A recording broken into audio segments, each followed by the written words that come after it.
Sudah sekian kali kita berjumpa dan mungkin baru pertama kali ini kita bertemu di tempat ini.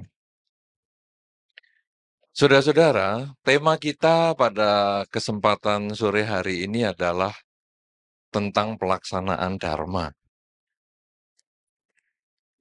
Sesungguhnya, ajaran Sang Buddha bukan hanya ajaran yang hanya untuk upacara saja. Ajaran Sang Buddha ini lebih ditekankan pada pelaksanaannya. Artinya apa? Kalaupun kita banyak sembahyang, kalaupun kita banyak melakukan upacara, tetapi kalau kita tidak melaksanakan Dharma, sesungguhnya kita masih belum umat Buddha. Di antara Anda yang hadir di sini, siapa yang tiap tahun tidak pernah tidak datang ke wihara? Coba, siapa yang tidak pernah tidak datang ke wihara? Hah? Tidak ada. Oh, ada satu orang. 52 minggu ya, Anda tidak pernah absen?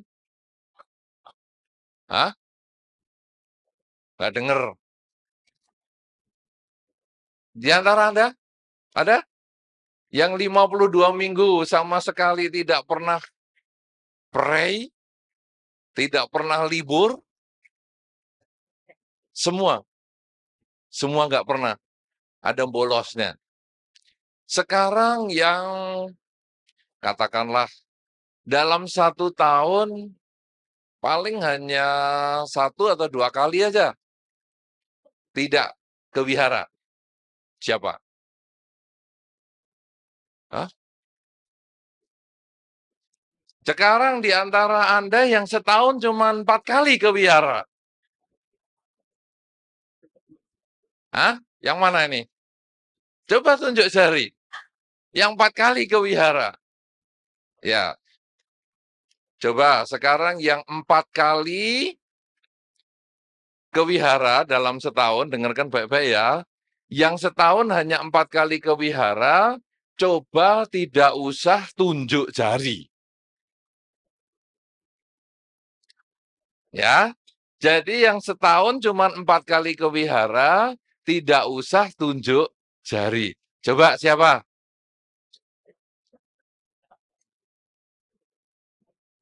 Ternyata banyak yang 4 kali setahun pergi ke wihara. Aduh, payah-payah ini.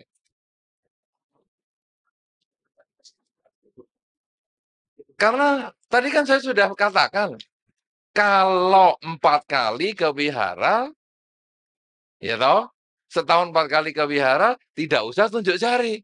Dan ternyata yang tunjuk jari cuma sedikit. Berarti rata-rata setahun 4 kali ke wihara. Waisak, Katina, Asada, Maga Puja. 4 kali.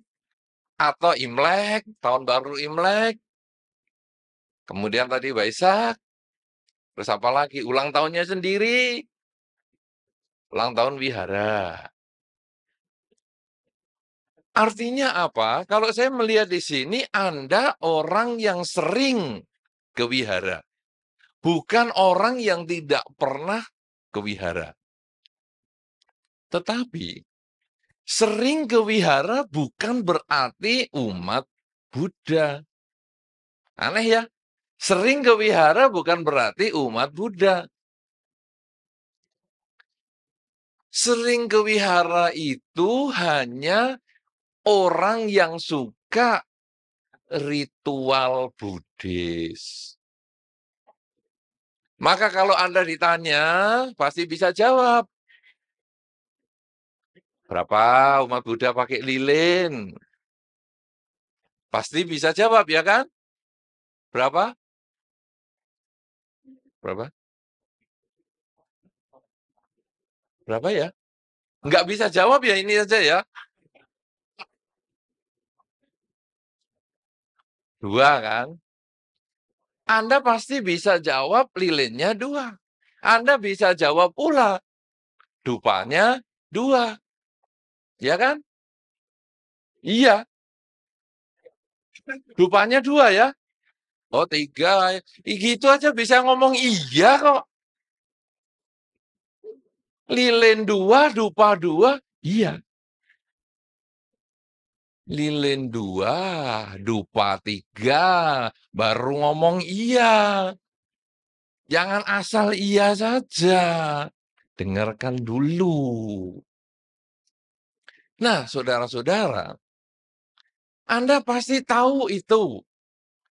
Ya, kemudian nanti buah, peletaan bunga, tahu. Kenapa? Karena orang sering ke wihara artinya orang yang suka upacara ritual Buddhis. Tapi dia belum tentu umat Buddha loh. Apa kriteria umat Buddha? Apa ciri umat Buddha? Ciri umat Buddha adalah orang yang mau melaksanakan dharma. Itu cirinya. Bukan orang yang hafal parita. Kalau hafal parita, itu adalah anak sekolah minggu. Siapa guru sekolah minggu di sini? Siapa? Guru sekolah minggu? Tidak ada segini juga. Oh, ada. Ada guru sekolah minggu. Apa yang Anda ajarkan kepada muridnya? Ngafalin parita? Parita nggak banyak. Lalu apa yang diajarkan? Moralnya, baik. Moral hanya diceritakan atau diminta untuk melakukan sesuatu. Ya, misalnya namaskara kepada orang tua. Kalau Imlek supaya dapat angpau, ya. Iya juga toh. Dianjurkan. Kemudian sudah pernah Anda tanya orang tuanya, anak-anak tadi maksud sudah namaskara belum dengan orang tua? Sudah Anda sampaikan? Iya, bagus. Nah, ini sudah cara yang bagus. Sekolah minggu saja sudah lebih hebat. Bisa meminta anaknya namaskara dengan orang tua dan minggu berikutnya anaknya ditanya. Praktek Dharma. Sekolah minggu Buddhis sudah bukan lagi cuma ngafalkan. Apa itu Pancasila Buddhis? Apa itu Parita Karania Metta Sutta? Ya kan? Nah, itu sekolah minggu saja sudah begitu. Tapi bagi yang sudah remaja, bagi yang sudah dewasa, bahkan yang sudah tua, kadang nyampenya cuman hafalan. Itu saja ngafalnya kadang separuh-separuh. Ditanya Pancasila Buddhis, hafal. Siapa yang hafal Pancasila Buddhis? Yang hafal Pancasila Buddhis? Ternyata kan cuma 5 orang. Jadi yang lain ya terserahlah, saya enggak pusing Pancasila Buddhis, mau diapain terserah. Ya kan? Betul. Coba, siapa yang tidak hafal Pancasila Buddhis?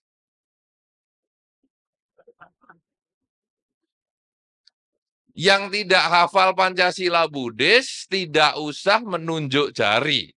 Coba siapa? Banyak yang tidak hafal. Dengar baik-baik pertanyaan. Yang tidak hafal Pancasila Buddhis, tidak usah tunjuk jari. Coba. Banyak yang tidak hafal. Pancasila Buddhis saja tidak hafal. Tidak membunuh, tidak mencuri, tidak berzina, tidak bohong, tidak mabuk saja.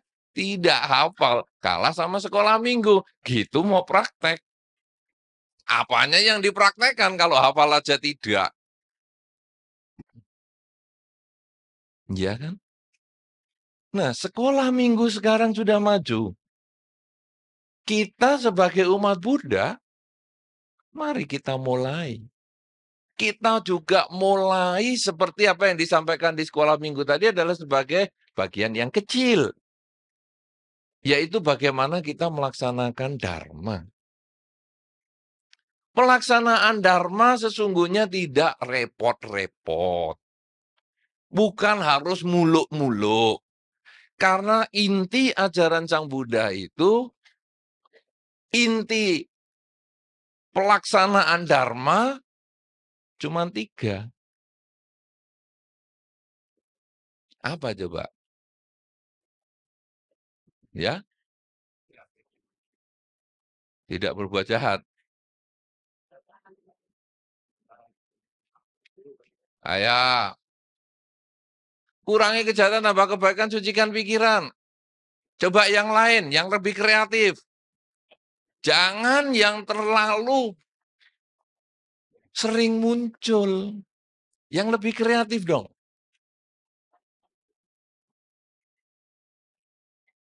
Banyak berbuat baik.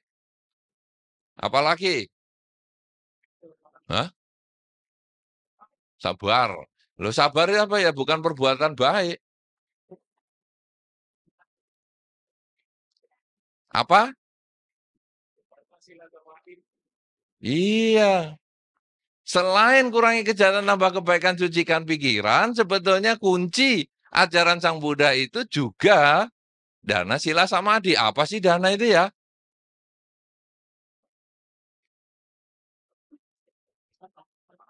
Iya, pelepasan. Atau dalam bahasa yang sederhana adalah kerelaan. Kerelaan, kemoralan, konsentrasi. Itu sebenarnya inti pelaksanaan dharma. Nah, kerelaan itu gampang, sangat gampang. Kerelaan yang paling umum adalah ketika Anda mempersembahkan bunga, dupa, lilin di altar. Coba renung baik-baik. Apakah dupa yang Anda pakai di altar, Anda pilih yang baunya paling tidak enak, atau dipilih baunya yang paling enak? Pasti yang paling enak. Padahal Anda mempersembahkan di altar itu, ada patungnya siapa ya? Patung Buddha toh? Buddha Rupang kan? Bisa mencium nggak baunya dupa Anda itu? Enak nggak enak? Tidak loh. Kenapa Anda beri yang enak-enak? Beri aja yang nggak enak. Enak nggak tahu. Enak itu mahal.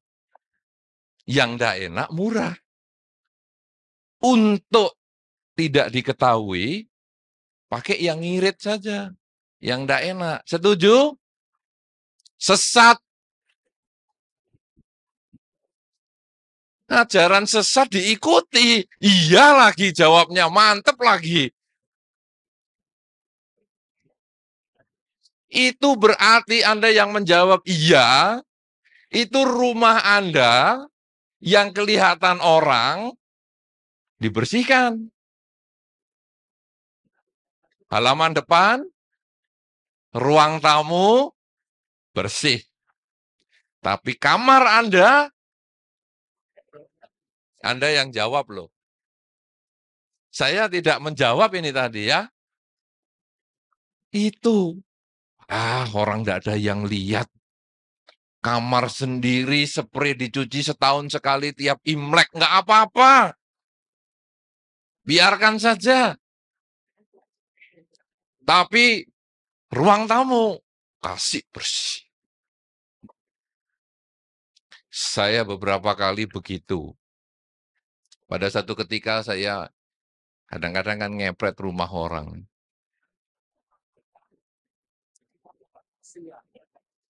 Buka rahasia itu kalau saya bicara rumah Anda.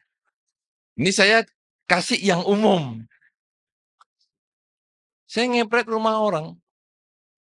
Apa jadinya? Ketika pertama saya duduk di ruang tamu, memang ruang tamu bersih, berkarpet, ber-AC, berroti, ber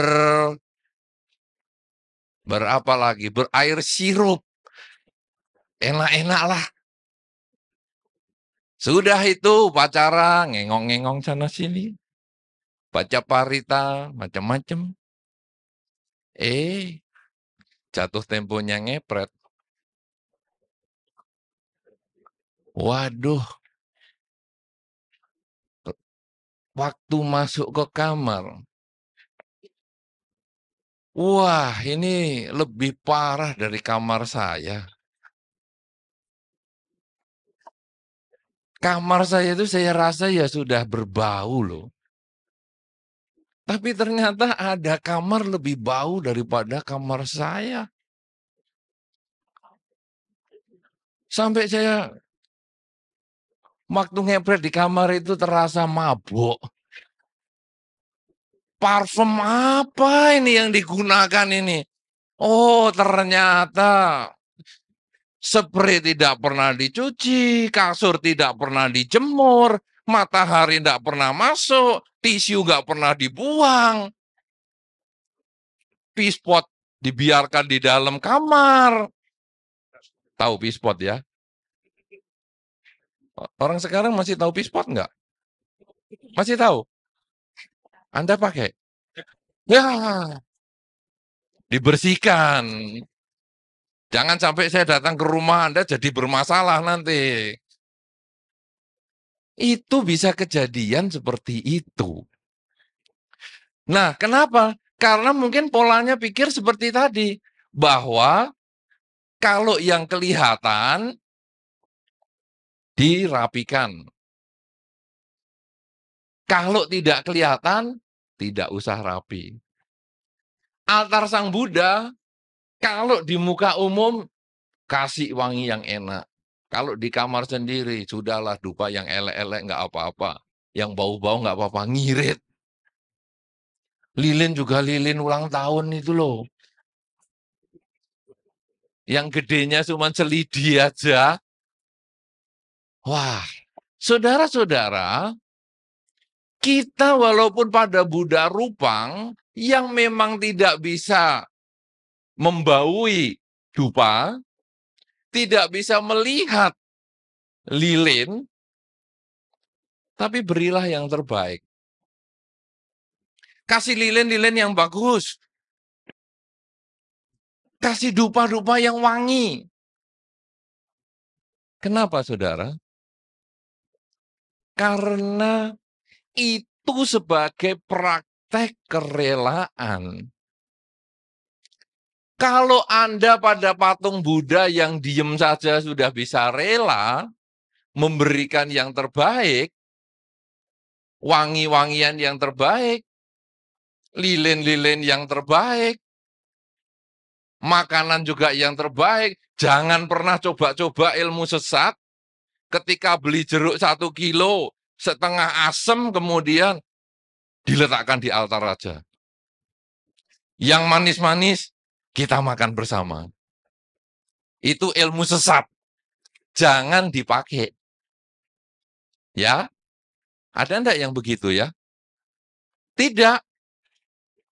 Kalau tidak berarti kamar Anda juga bersih loh. Sebersih ruang tamu. Iya.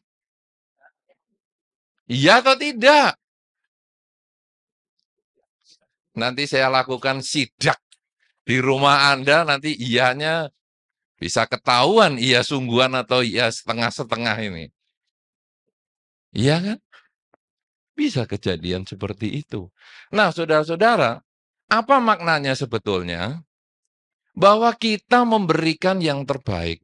Kalau pada Buddha Rupang saja kita bisa memberikan yang terbaik, padahal Buddha Rupang Anda kasih dupa jelek, juga enggak protes.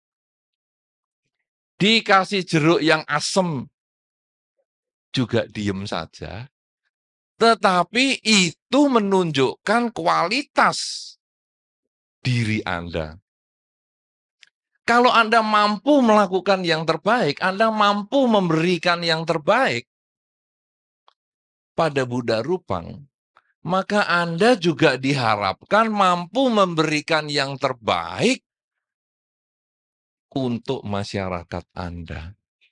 Anda punya orang tua yang perlu diberi yang terbaik. Anda juga punya keluarga yang perlu diberi yang terbaik. Anda punya lingkungan diberi yang terbaik. Apa gunanya Anda memberikan dupa yang mahal kalau omongan yang keluar ke masyarakat, ke lingkungan, selalu yang busuk-busuk? Suami istri ketika mertua datang, langsung ngomong, "Itu ngapain ya tua bangka ke sini?" Sambil pasang dupa yang gede, yang wangi-wangi, tapi ngomongnya, "Siapa itu yang suruh tua bangka ke sini nggak pakai izin-izin telepon-telepon duluan?" Kalau sudah seperti itu, kita sesungguhnya bukan umat Buddha. Kita hanya orang tradisi saja. Kita senang upacara ritual Buddhis, tapi belum melaksanakan. Oleh karena itu, persembahan Anda di altar sebetulnya itu menjadi lambang kemampuan Anda memberikan yang terbaik di altar.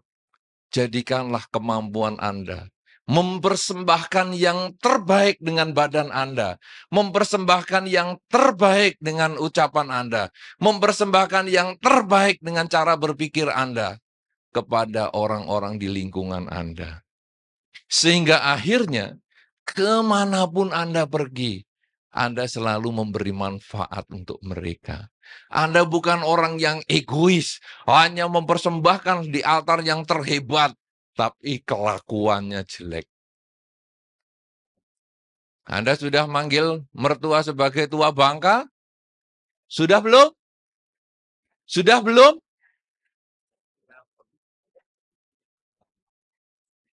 Kenapa masih saya dengar jawaban belum ya? Kalau belum itu akan segera dilakukan. Jawabannya bukan belum. Jawabannya tidak.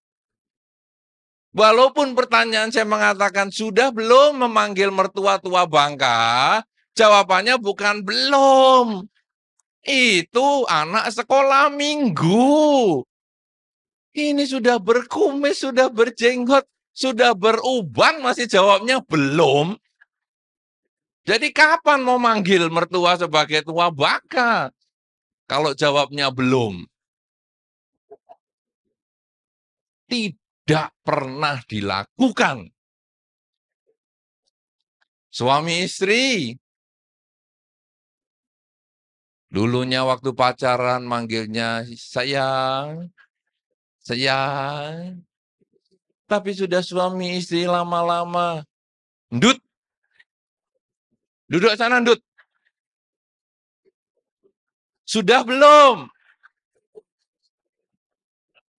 Sudah. Waduh, ketahuan sekarang.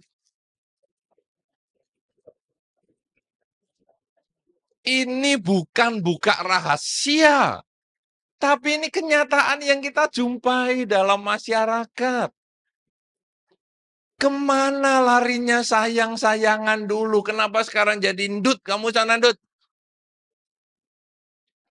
Pasangan hidup dipanggil Ndut. Dari kata gendut atau panggilan yang lebih jelek. Kalau di Jawa Timur itu dipanggilnya biasanya Dul. Nah, Dul itu sudah nama yang sangat luar biasa sekali. Jadi, Dul, sana ambilkan minuman Dul. Nah, Dul, buka pintu Dul. Jadi pasangan hidup dipanggil gitu.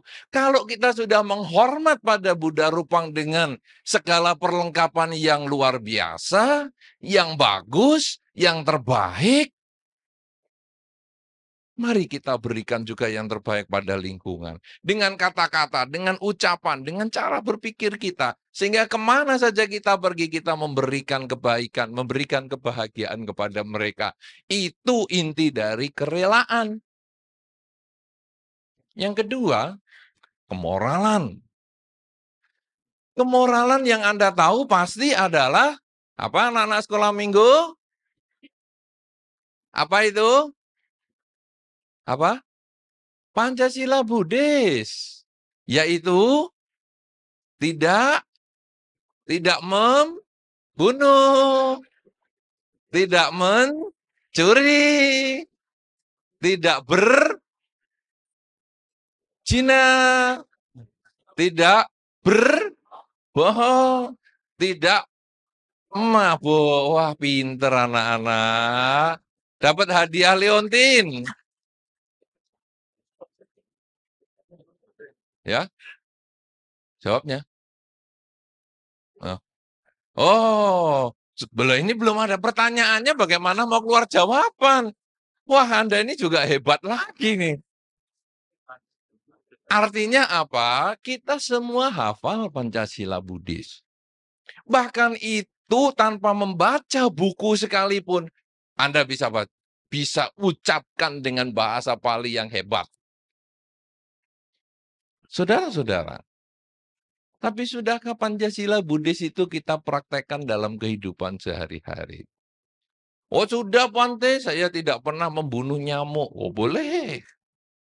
Tapi sudahkah Anda tidak melakukan pembunuhan dengan kalimat?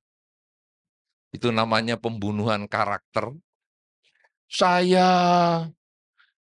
barusan lulus ujian nasional.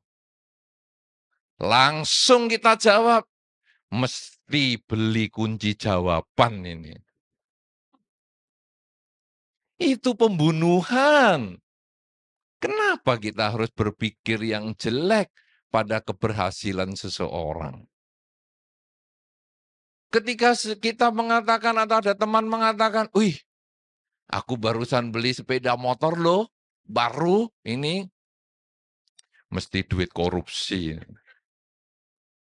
Kenapa kita selalu mengatakan yang jelek-jelek? Coba kita melakukan pengendalian sila bukan hanya pada fisik kita.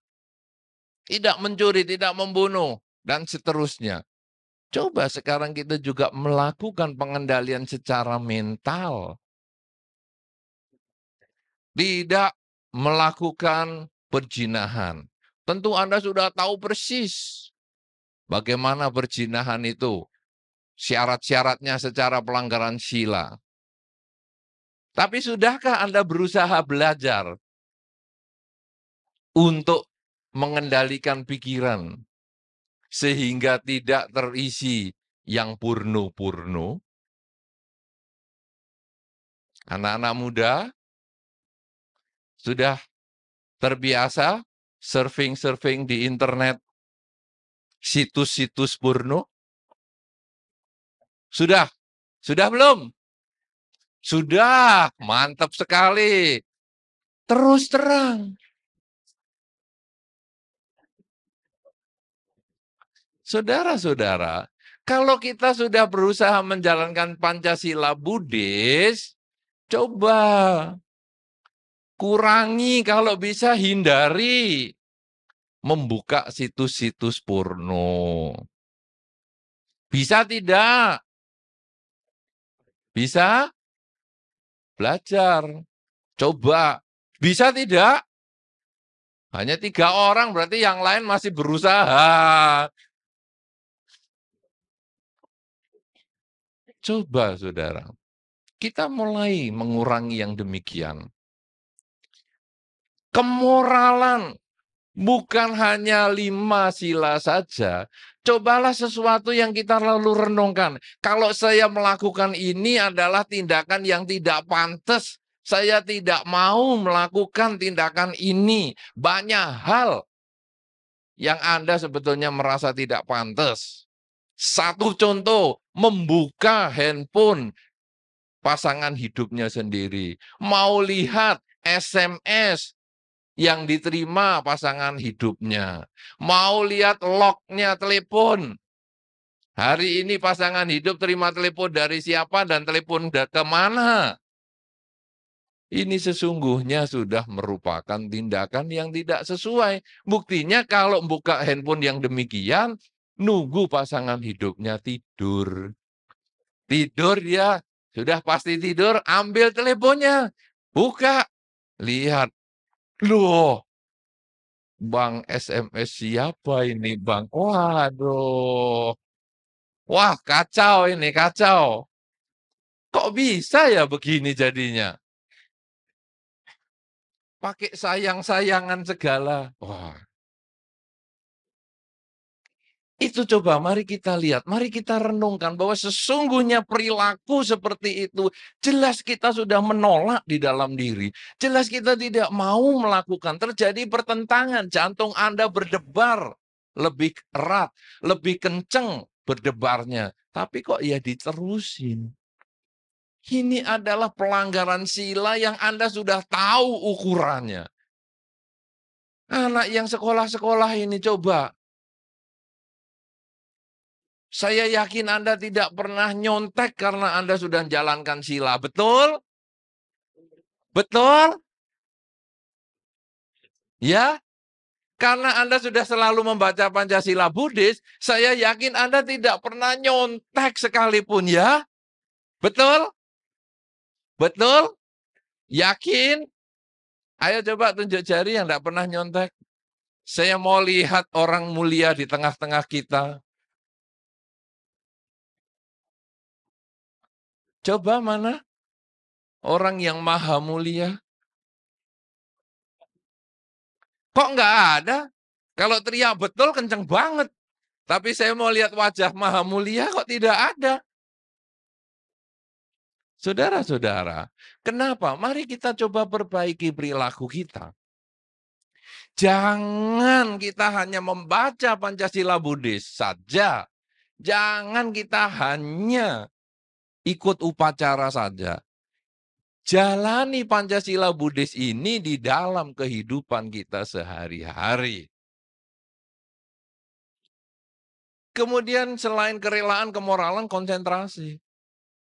Konsentrasi yang sering kita ketahui adalah konsentrasi di wihara. Meditasi sejenak itu loh. Yang begitu pemimpin kebaktian memulai meditasi, mulai, selesai. Baru mata mau nutup saja belum nyampe, selesai. Kalau pemimpin kebaktian meditasi nggak selesai-selesai, yang timbul pikiran busuk. Ini pemimpin kebaktian tidur. Apa pergi? Apa pingsan? Apa sudah koma? Kok lama kaki udah kesemutan begini? Nggak selesai-selesai. Kemudian kita batuk. Kemudian kita goyang sana, goyang sini. Kemudian SMS. Semua meditasi ini SMS. Kenapa? Karena meditasi hanya dijadikan upacara. Padahal meditasi bukan upacara. Meditasi itu bahasa yang sederhana sebetulnya. Bagaimana kita mengkonsentrasikan pikiran kita. Pada saat kita meditasi, kita berkonsentrasi pada objek meditasi. Misalnya mengucapkan semoga semua makhluk bahagia. Semoga semua makhluk bahagia. Kita ulang, kita ulang, kita ulang. Kemudian nanti pada saat pikiran yang lain muncul, langsung kita ucapkan lagi, semoga semua makhluk bahagia, semoga semua makhluk bahagia, demikian seterusnya. Sampai terpusat. Itu sesungguhnya hanya latihan. Di dalam kehidupan sehari-hari, konsentrasi yang tadi digunakan untuk semoga semua makhluk bahagia itu, sekarang digunakan untuk berjalan. Waktu kaki kanan melangkah, sadari kanan melangkah. Sudah nggak ngomong semoga semua makhluk bahagia lagi. Yang ada hanya kanan, kiri. Ketika kita menulis sadar, sedang menulis, sudah tidak pakai lagi semoga semua makhluk bahagia. Itu hanya latihan. Oleh karena itu saudara-saudara, seorang umat Buddha di dalam melakukan upacara ritual, sesungguhnya itu hanya melatih diri, tapi bukan tujuan. Kalau Anda sudah puas hanya dengan tancap dupa, Anda sudah puas bisa pasang lilin, Anda sudah puas dengan memasang buah-buahan, bunga, dan sebagainya, maka itu masih kelas umat Buddha tradisi.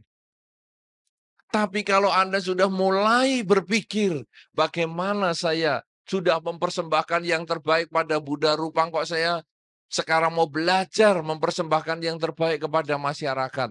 Anda mulai belajar menjadi umat Buddha yang baik. Ketika saya sudah sering mengucapkan Pancasila Buddhis, kemudian saya berusaha melaksanakan dalam kehidupan sehari-hari. Bukan hanya secara fisik saya melaksanakan Pancasila Buddhis, tapi juga secara mental, secara pikiran saya. Maka kita menjadi umat Buddha yang mulai lebih baik. Dan ketika kita biasa bermeditasi di wihara, atau bahkan beberapa orang bermeditasi pada waktu-waktu tertentu, mungkin seminggu, 2 minggu dalam 1 tahun khusus belajar meditasi di wihara. Coba jadikan meditasi ini bukan hanya sekedar duduk dan berdiam. Kalau meditasi hanya duduk dan diam, maka umat Buddha menjadi umat yang paling tidak bermanfaat di kehidupan ini. Tapi kalau duduk dan diam ini hanya sebagai latihan, kita belajar berkonsentrasi, kemudian kita menggunakan konsentrasinya untuk jalan, kita menggunakan konsentrasi untuk berbicara, kita gunakan konsentrasi untuk berpikir, untuk bekerja, untuk melakukan kegiatan sehari-hari. Kita selalu mengembangkan kesadaran setiap saat. Ini sesungguhnya umat Buddha yang sejati. Oleh karena itu saudara-saudara, marilah kita melaksanakan Dhamma agar menuju kehidupan yang lebih baik. Karena kalau kita hanya sekedar selalu berupacara, kita akan sering mendengar nanti di dalam masyarakat, aku sudah ikut agama Buddha sekian lama, kok aku merasa nggak ada manfaatnya ya? Aku sudah sembahyang sama Sang Buddha melaporkan semua masalahku. Tapi kenapa aku tidak mendapat jawaban? SMS saja tidak coba. Orang-orang yang berpola pikir demikian adalah karena dia hanya terbatas pada upacara. Tapi ketika dia lalu menjalani kehidupan ini sesuai dengan Dharma, lalu dia bisa merenungkan apa sih yang menyebabkan masalah. Masalah sesungguhnya adalah karena keinginan kita sendiri yang tidak tercapai. Kalau demikian, keinginan kita bisa diubah. Kita relakan keinginan kita. Karena kunci dasarnya kerelaan, kemoralan, dan konsentrasi. Pikiran, keinginan kita relakan. Maka masalahnya pun menjadi bisa terselesaikan. Kalau demikian, penyelesaian masalah bukan dari luar. Penyelesaian masalah ada di dalam diri kita, ada di dalam pikiran kita. Kalau orang sudah mengerti ini, seorang umat Buddha sudah mengerti kuncinya Dharma seperti ini, hidup di dunia pasti lebih bahagia. Oleh karena itu saudara-saudara, tidak ada pilihan lain. Tidak ada waktu untuk ditunda lagi.